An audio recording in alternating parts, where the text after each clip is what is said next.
Gracias, Lisette. ¿Se ve la presentación? ¿Bien? Se ve muy bien, Oscar.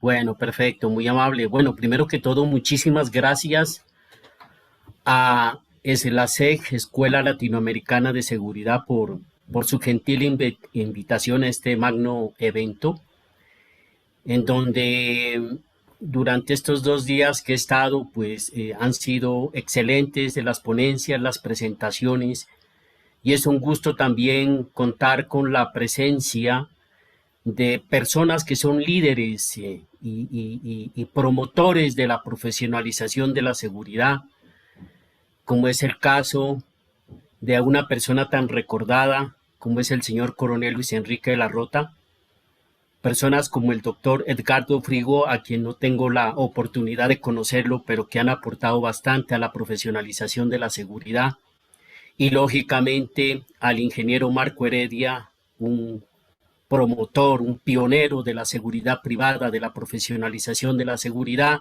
y de todas las personas que representan a SLASEC en los diferentes países. Mil gracias de parte mía y un saludo también a la doctora Sonia Andrade. Bueno, el propósito de la presentación el día de hoy,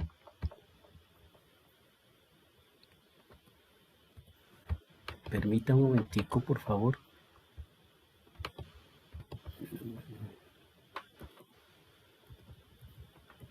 Bien, es abordar y, digámoslo así, hacer una aproximación teórica, conceptual, de lo que es la delincuencia común, el crimen organizado y el terrorismo como agentes generadores del riesgo. Siempre hablamos del riesgo en sus diferentes expresiones, manifestaciones, pero es muy importante también que sepamos cuáles son las características de la delincuencia común, cuáles son las características del crimen organizado, ¿sí? ¿Qué es mafia? ¿Es mafia es diferente a crimen organizado o es crimen organizado como tal? Y muchas veces, como profesionales de seguridad, es muy importante poder distinguir entre estos agentes generadores qué es lo que los caracteriza, porque muchas veces le llamamos mafia a todo, mafia de los usureros, mafia de los cachineros en los diferentes términos, pero a todo le llamamos mafia. Pero ya desde el punto de vista profesional, desde el punto de vista académico, pues hay unas diferencias que el propósito en esta presentación breve, ¿sí? Es mencionar las más importantes. Aquellas personas que son parte de los gobiernos en los diferentes países y que tienen que diseñar y proponer políticas públicas contra la inseguridad, contra la delincuencia, pues obviamente se debe tener claridad cuál es el tipo de amenaza, cuál es el tipo de riesgo y cuál es el tipo de organización o individuos que lo están cometiendo. Desde el punto de vista de aquellos que hemos tenido la oportunidad de trabajar en departamentos de seguridad, sea en instituciones públicas o privadas, también debemos conocer estos temas.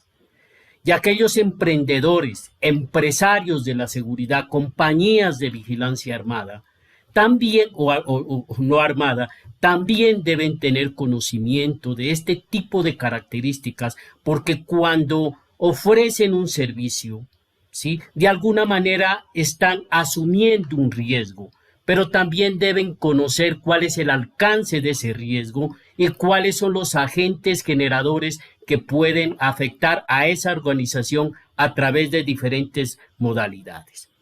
Por consiguiente,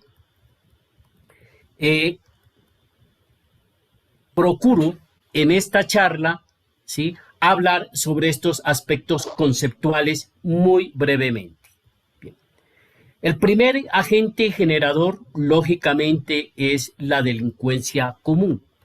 Y esta delincuencia común, ¿sí?, es aquella realizada por un individuo o grupo de individuos cuyo fin primordial, esencial, es delinquir para obtener dinero, repartirse el botín y gastarlo. Lógicamente, en algunos casos no operan a gran escala, ¿sí? Posiblemente no cuentan con una organización, con códigos, con una estructura, ni un capital financiero que lo reinviertan en otro tipo de actividades. Es claro que cualquier tipo de delincuencia, ¿sí?, lava dinero. Esta gente también lava dinero, pero lava dinero sencillamente insertándolo en el sistema financiero en una cuenta corriente, pero hasta ahí llega, lo retira, invierte, compra un bien y hasta ahí llegó. Entonces, lógicamente, es ese tipo que lo caracteriza, ese tipo de delincuencia. Puede cometer un delito menor, pero también puede cometer un delito grave: secuestro, extorsión. Un grupo de delincuentes que va, asalta a una agencia bancaria, una oficina bancaria. Llega la señal de alerta a la policía alcanza a responder y posiblemente se convierte en una toma de rehenes que esta gente no está acostumbrado a lidiar ese tipo de situaciones, y lógicamente la seguridad y la integridad de estas personas que están como rehenes está en un elevado riesgo de perder su vida o de salir heridos. Entonces, mire cómo esta delincuencia común, ¿sí?, básica, ¿sí?, puede cometer delitos graves, puede cometer un secuestro, pero tiene sus limitaciones. Muchas veces hasta por reparto del botín, hasta ahí llegó el grupo delincuencial, ¿ya? O alguien del grupo delincuencial se retiró y conformó otro grupo delincuencial. Esto es esencialmente las características de esta delincuencia común. Ahora, claro está que ya hablamos sobre el crimen organizado o delincuencia organizada, y el problema también con el crimen organizado es que muchas veces existe esa tentación de catalogar a los grupos como grupos del crimen organizado. Y ese también es otro problema, ¿no? Es otro problema que se presenta actualmente, ¿no? Y lógicamente, pues, se pierde la perspectiva de confundir algo que corresponde a delincuencia común y catalogarlo como delincuencia organizada o como crimen organizado.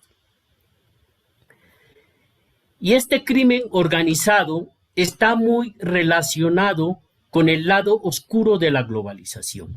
Si bien es cierto, la globalización ha sido en provecho del desarrollo tecnológico, de los desarrollos económicos, sociales, ¿sí?, pero también hay ese lado oscuro de la globalización que prácticamente es el crimen organizado, ¿no?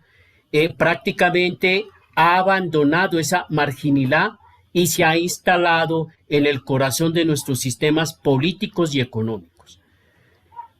Para muchos países, y sobre todo los países latinoamericanos, el crimen organizado es la principal amenaza, que puede afectar la seguridad integral para unos países dependiendo cuál es la denominación que asumen los países. En el caso de Ecuador, la seguridad integral; en otros países la seguridad del Estado; en otros la seguridad nacional, y se convierte en la primera amenaza.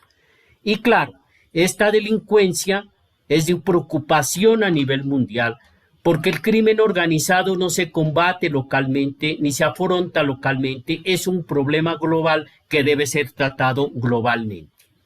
Incluso, como podemos ver acá, la Convención de las Naciones Unidas contra la Delincuencia Organizada Transnacional se preocupan de estos temas, ¿no? Hay tratados, ¿no?, sobre el crimen organizado transnacional, y lógicamente esos tratados exigen que los países que los han ratificado tienen que implementar sus políticas públicas, sus estrategias para combatir este tipo de delitos.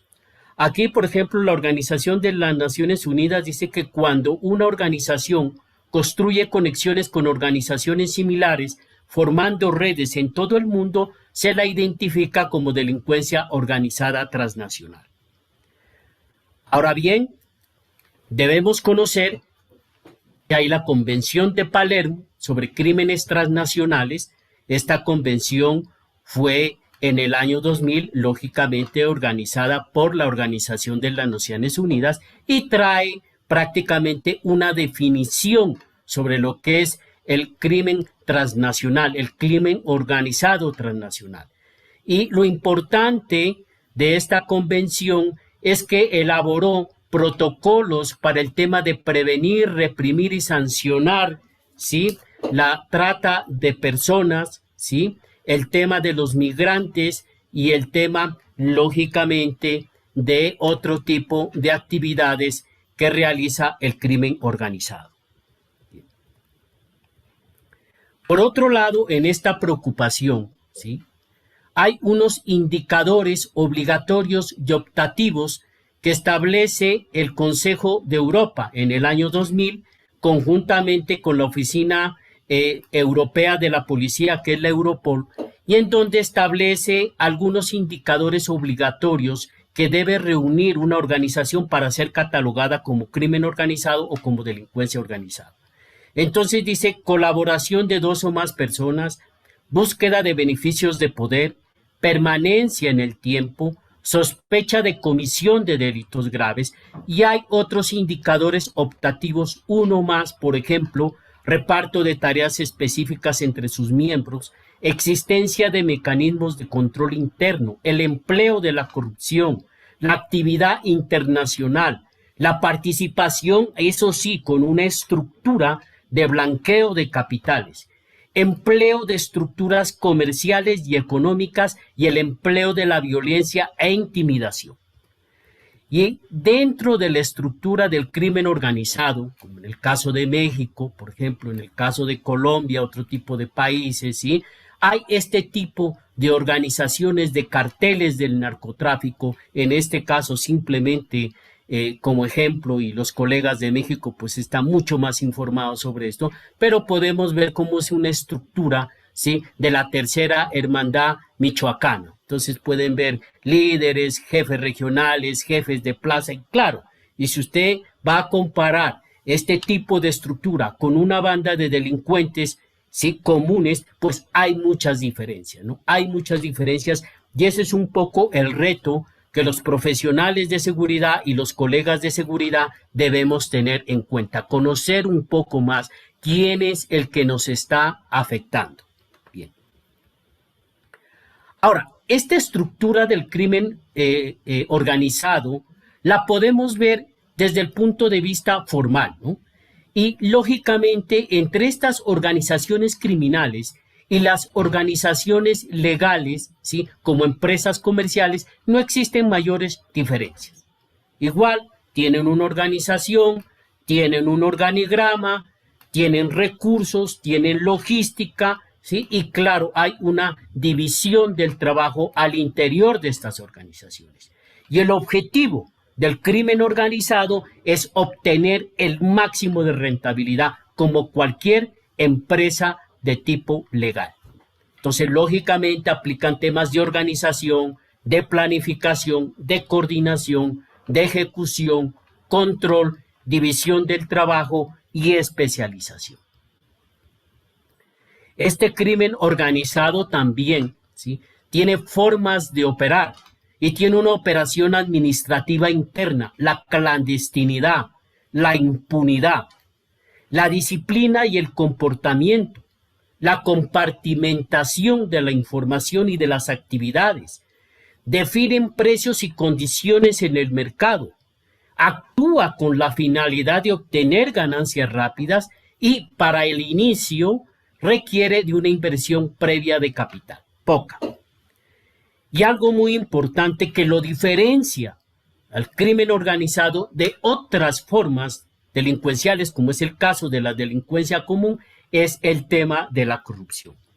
Y aquí es algo muy importante, ¿sí?, algo que dijo la Nobel de Paz, Rigoberta Menchú, ¿sí?, cómo podemos enfrentar al crimen organizado. Junto con la corrupción y el narcotráfico ha constituido una fuerza que no es paralela al Estado, es realmente un Estado dentro de él. Entonces mire cómo este tema de corrupción, y más en la actualidad con muchos casos que han pasado a nivel latinoamericano, a nivel mundial, sobre temas de la corrupción, pues lógicamente la corrupción es precisamente el principal soporte y una de las principales características del crimen organizado.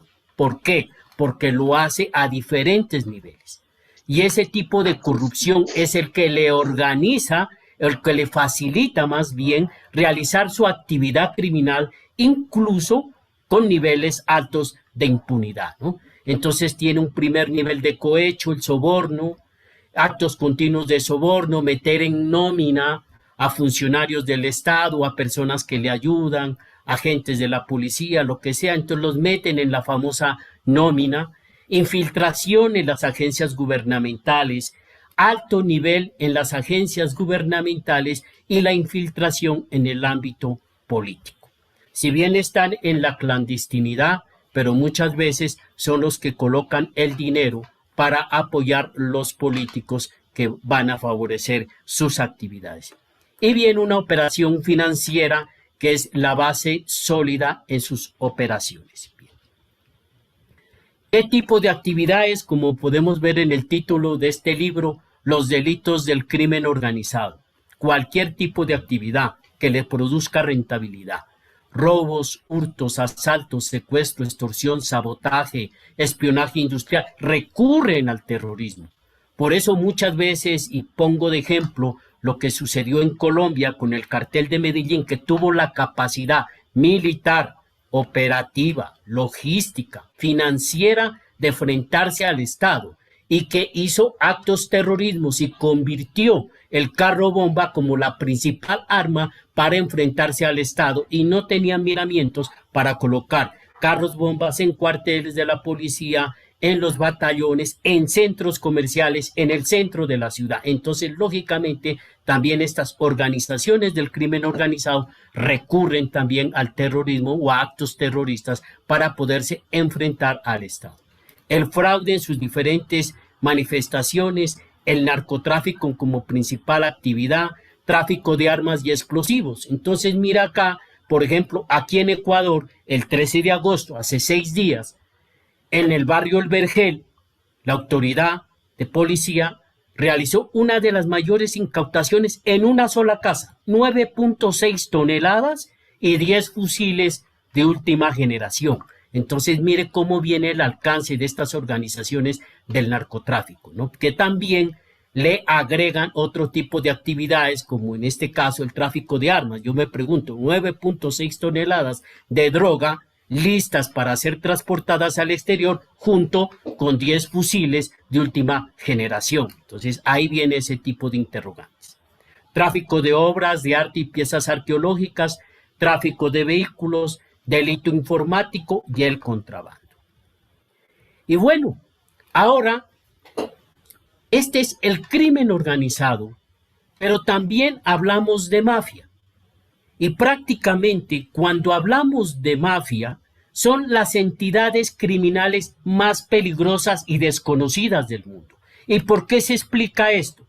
Porque cuando incluso las autoridades, incluso nosotros como profesionales de seguridad, catalogamos a cualquier actividad delincuencial como mafia, no tenemos la real dimensión de lo que significa realmente mafia, la M con mayúscula. Entonces, por eso es que son estas entidades criminales más peligrosas y desconocidas del mundo. ¿Y qué es la mafia? La mafia realmente es el estadio supremo del crimen organizado, su máxima expresión, su consagración. Entonces, la mafia no es diferente al crimen organizado. La mafia es crimen organizado, pero la élite, lo máximo del crimen organizado es la mafia. Entonces, lógicamente, aquí la mafia es una forma muy concreta de crimen organizado, pero no es la única. Entonces, esa es la primera diferenciación que hacemos.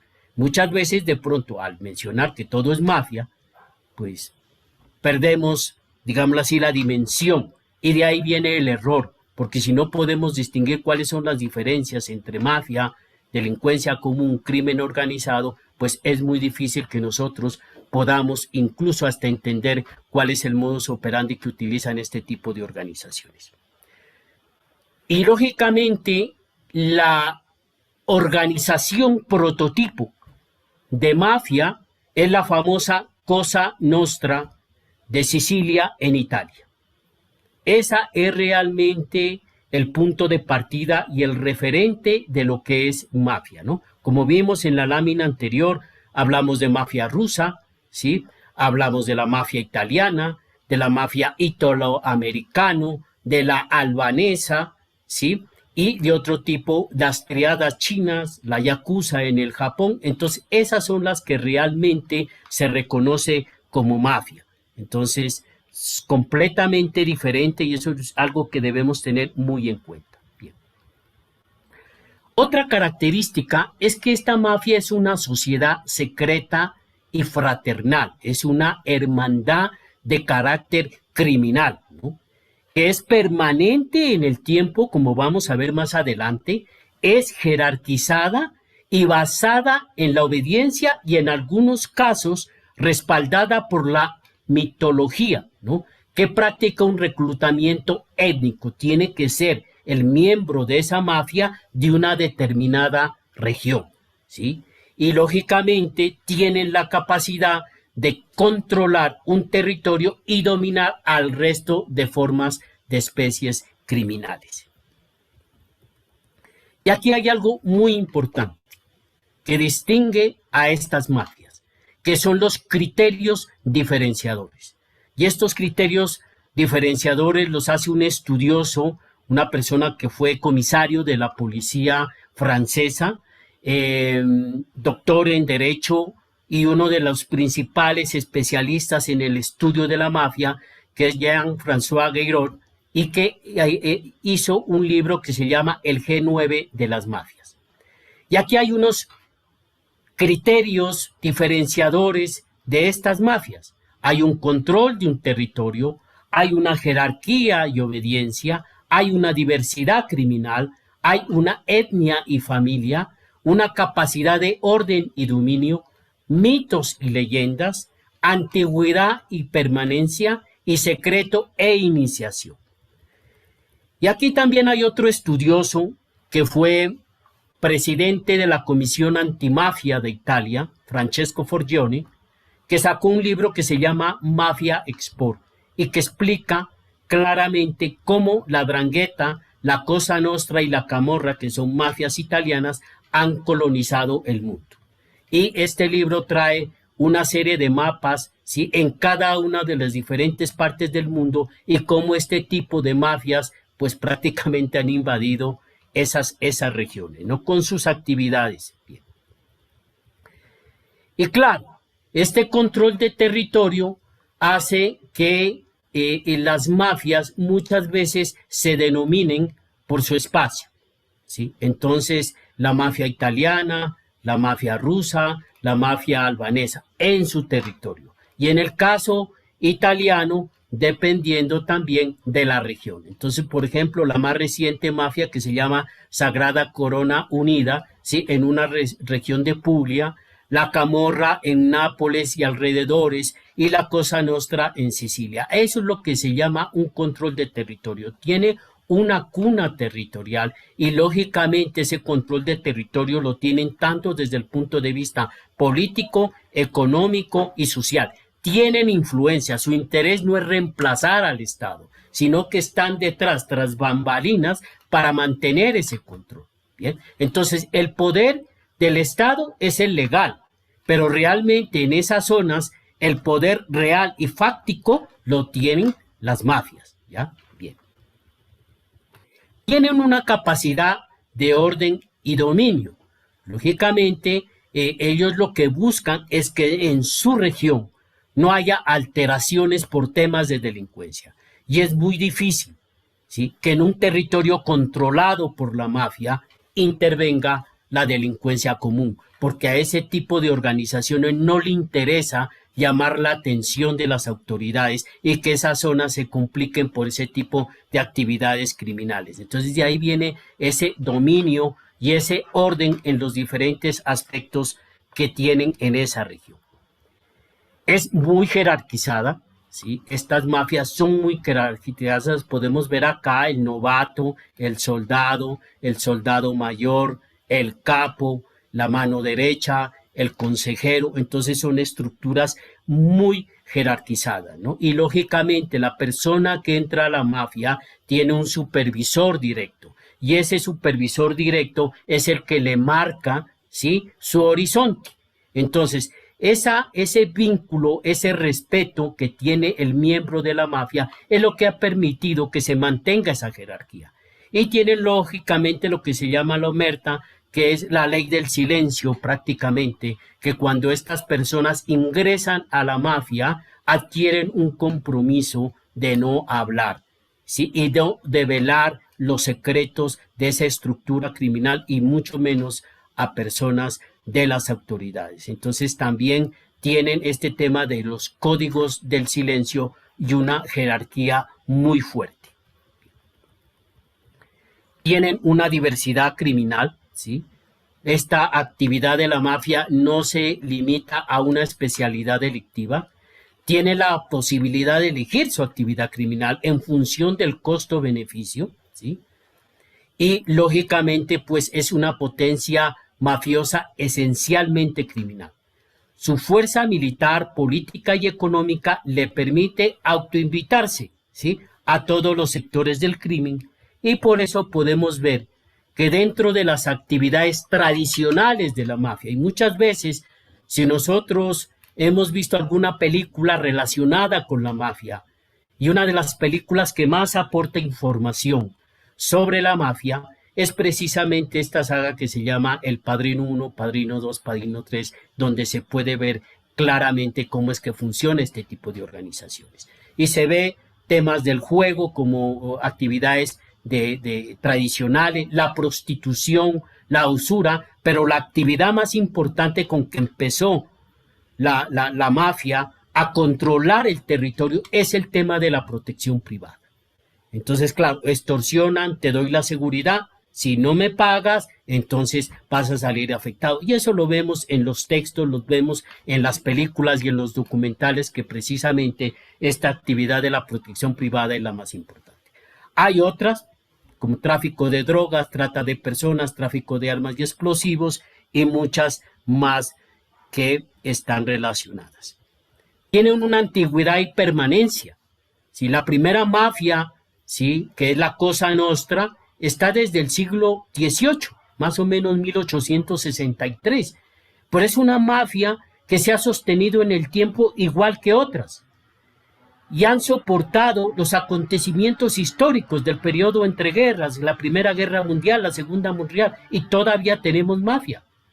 Los diferentes regímenes políticos, democracia o dictadura, los sistemas económicos, feudalismo o capitalismo liberal, los zarpazos de la represión, y las mafias parecen tener una capacidad infinita de adaptación a los cambios del mundo. Y claro, tienen algo muy importante, que es el tema del secreto y la iniciación. Entonces tienen sus ritos de iniciación para el nuevo miembro de la mafia. Él entra a otro universo, a otras reglas, y lógicamente hacen sus juramentos. Entonces esta es otra de las características de lo que es realmente mafia. Y claro, aquí podemos ver en Europa la Cosa Nostra de Sicilia, la 'Ndrangheta de Calabria, la Camorra de Campania, la Sacra Corona Unita de Puglia, en el continente americano la Cosa Nostra norteamericana, en los Balcanes, área y eurasiática, la mafia albanesa, la mafia turca, las triadas china y la yakuza en Japón. Estas son realmente las organizaciones que se conocen como verdaderas mafias. Y finalmente, ¿sí?, el otro agente generador es el terrorismo. Y en estos últimos 5 minutos me voy a referir a este tema. Y el terrorismo lógicamente tiene un antes y un después de los atentados a las Torres Gemelas. Y este tiene muchas características, porque atentados terroristas ha habido durante la historia de la humanidad.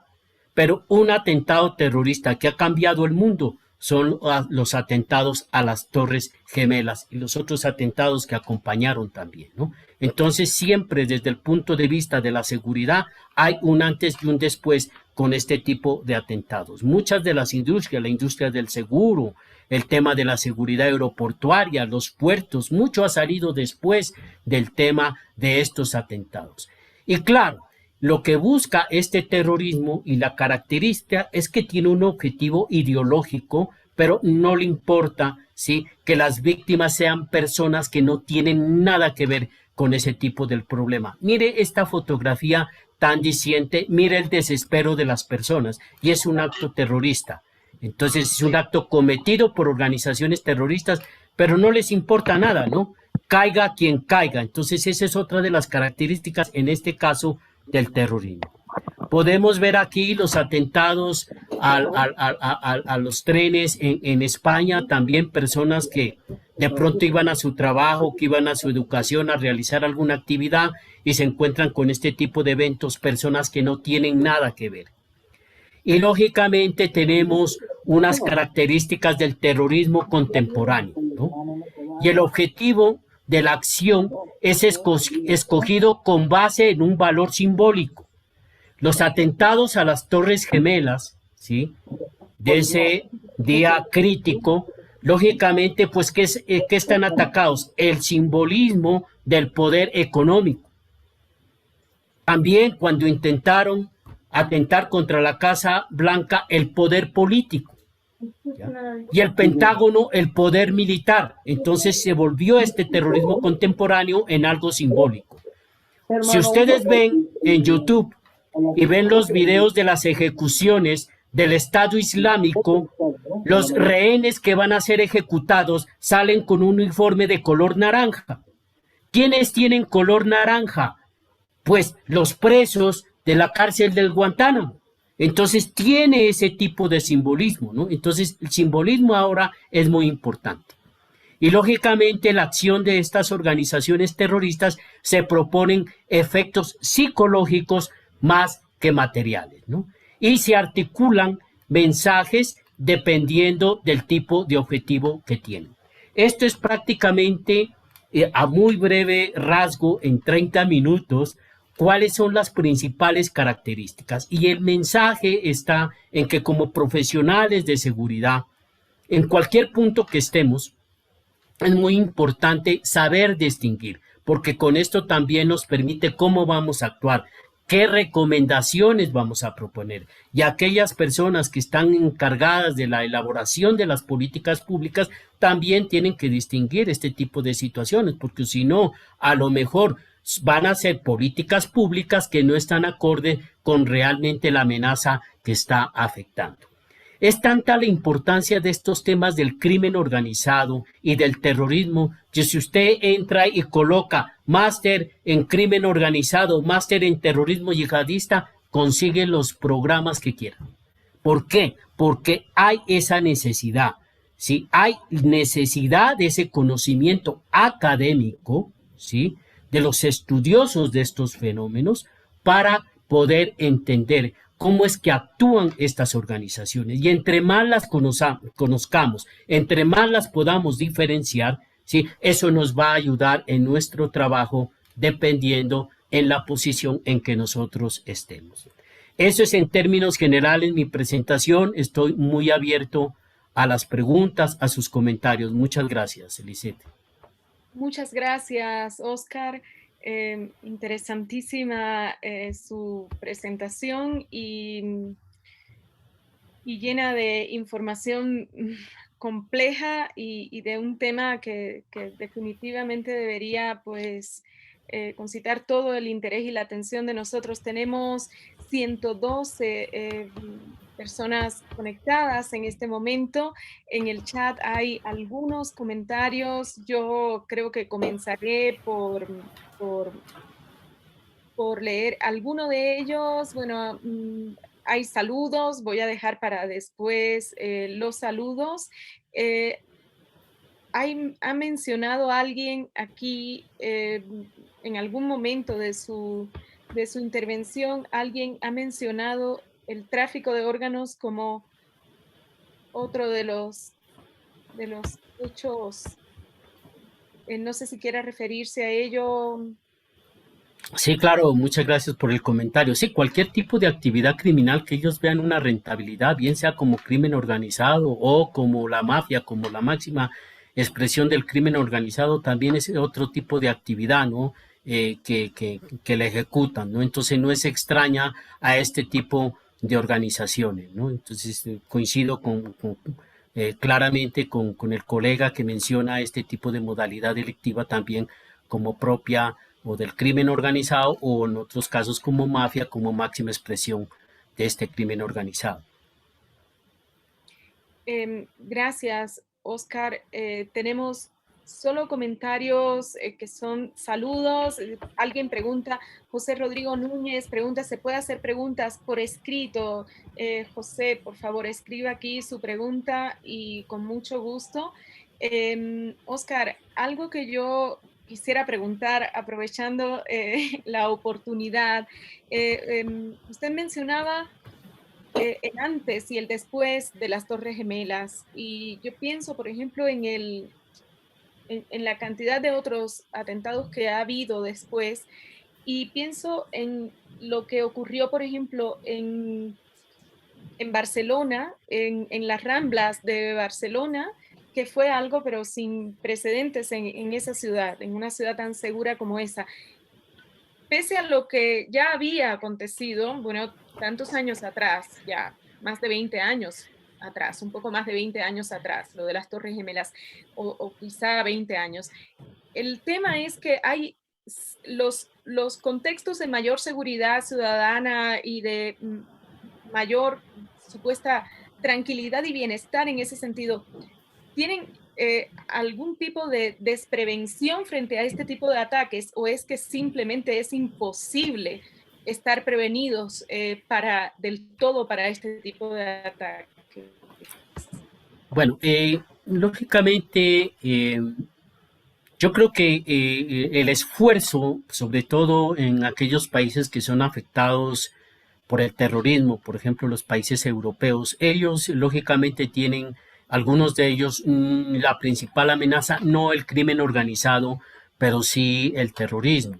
Y lo que están haciendo mucho énfasis son en las actividades de inteligencia, ¿no? Tener esa información, organismos muy fuertes en el tema de inteligencia. Ustedes saben que la Unión Europea, lógicamente, pues tiene sus propios mecanismos, esa interacción que hay de los organismos de inteligencia de los diferentes países que hacen parte de la Unión Europea, ese intercambio de información. Y es la única manera que se pueda, con mayor conocimiento de cómo están actuando este tipo de organizaciones, qué tipo de hechos están presentándose para poder prevenir, ¿no? El problema es que, como les comentaba de este tema del Estado Islámico, del ISIS, es que lógicamente, si bien es cierto, son antioccidentales, utilizan los desarrollos de Occidente, como son las redes sociales, el Internet, para hacer propagandas. Entonces, si usted ve en YouTube, puede entrar y coloca Estado Islámico, ejecuciones, pues lógicamente son videos, ¿sí?, que tienen su trabajo realizados por profesionales, pero que llevan lógicamente un mensaje. Y eso también les sirve, ¿sí?, para hacerse conocer, pero también para captar gente de otros países, como ha sucedido con ciudadanos españoles, británicos, franceses, que han entrado a ese tipo de organizaciones, y también la otra figura que se llama los lobos solitarios. Entonces, que son convertidos y se vuelven individuos radicales, y muchos de los atentados como este que usted indica, que en plena calle matan, acuchillan, como ha sucedido en Francia y otros países europeos, pero son los famosos lobos solitarios. ¿Qué es lo que ha facilitado esa cooptación? Precisamente las redes sociales, lo que utiliza. Estamos en otro tipo de terrorismo, un terrorismo que utiliza la tecnología para hacer propaganda de sus acciones. Y es lógicamente sorprendente ver, entren y les invito, coloquen ejecuciones del ISIS o del Estado Islámico y se ve cuando las personas las meten en una jaula, elevan la jaula y la empiezan a meter dentro de una piscina. O también arrodillados, los rehenes les empiezan a colocar el cordón, ¿sí?, explosivo, ¿sí?, para lógicamente hacer explotar estos cuerpos. Entonces es todo ese simbolismo que no se veía antes, pero lo que están utilizando también es la tecnología. Lógicamente es un terrorismo contemporáneo muy simbólico, ¿no? Y el otro tema, pues eso es en términos generales lo que explica algunos de los atentados que han sucedido, ¿no? En otro país, no recuerdo si fue Noruega, 2 personas mataron en un solo día 51 personas, 2 personas. En la maratón de Boston, 2 hermanos también colocaron un atentado. Entonces eso es difícil de controlar, pero realmente los esfuerzos van desde el punto de vista de aquellos organismos encargados de la investigación, la buena inteligencia, pero también desde el punto de vista del sector privado, los mecanismos y los esquemas de seguridad y el conocimiento de todo aquello que lo puede afectar. Nosotros no estamos muy lejanos. La doctora Sonia decía algo muy claro. Sí. Perdón, estimado Oscar, es que veo que nos queda poco tiempo y a propósito de lo que dice que nosotros no estamos muy lejanos, tenemos una pregunta de Eduardo Narváez que lo trae al contexto nuestro y creo que es más importante que la responda. Dice, bueno, felicitaciones, dice mi querido Oscar, muy buena exposición. ¿Cómo calificaría la crisis carcelaria en el Ecuador y a los grupos delictivos que propician esa disrupción social? Tenemos otras preguntas también, entonces vayamos. Ya, con esta, muy brevemente. Bueno, el tema del problema carcelario no es únicamente de Ecuador, sí es un problema de la región. Pero yo me acuerdo tanto en el anterior webinar que muy gentilmente me invitaron y me hicieron una similar pregunta, mi colega Clever Parra. Era prácticamente lo que incluso el nuevo director del servicio, el coronel Fausto Cobo, ha sido muy claro en plantear cuál es la problemática. Y realmente la problemática es que no hay realmente un sistema de rehabilitación. Si no hay una estructura de rehabilitación y una política de Estado que se mantenga en el tiempo para atender este sistema penitenciario. Y lo que lamentablemente la atención a esos problemas de carcelarios es prácticamente con estados de emergencia, inyecciones económicas temporales, pero no hay una continuidad. Entonces el tema es estructural y lógicamente para solucionar lo estructural se requiere de muchos recursos, de políticas reales sobre rehabilitación y algo muy importante, no existen programas sobre administración, ¿sí?, de centros penitenciarios. Y en eso allí también se requiere profesionales que sepan. En otros lados hay programas académicos sobre temas de sistemas penitenciarios, ¿ya? Y lógicamente, escuchando al coronel Fausto Cobo, que dice que posiblemente la seguridad externa pueda ser contratada con la seguridad privada, pues la seguridad privada tiene un reto de prepararse en la seguridad de ese tipo de instalaciones, porque tiene su propio problema. Ahora bien, como no hay una estructura, no hay una política, no hay recursos económicos, ¿sí?, hay agentes penitenciarios con poca preparación, sin los elementos necesarios, lógicamente aprovechan este tipo de organizaciones para controlar las cárceles, lo que lamentablemente está sucediendo, ¿no?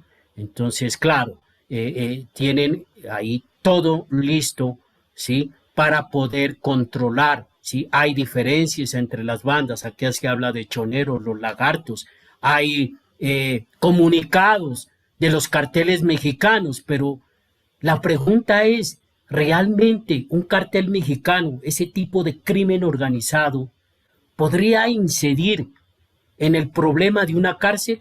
Entonces tenemos que preguntarnos, ¿no? Y eso es lo que se está presentando realmente. Pero el problema de las cárceles realmente es un tema estructural en los diferentes aspectos: legal, política estatal, recursos, logística, y lógicamente meten a una persona que se robó una gallina y lo meten en el mismo patio de la persona que asesinó a 3 a 10 personas, un violador. Entonces tampoco hay ese tipo de segmentación para que haya determinados esquemas de rehabilitación, ¿no? Porque depende también del tipo de criminal que está dentro de la cárcel, no el tipo de delito. Entonces son tratamientos diferentes.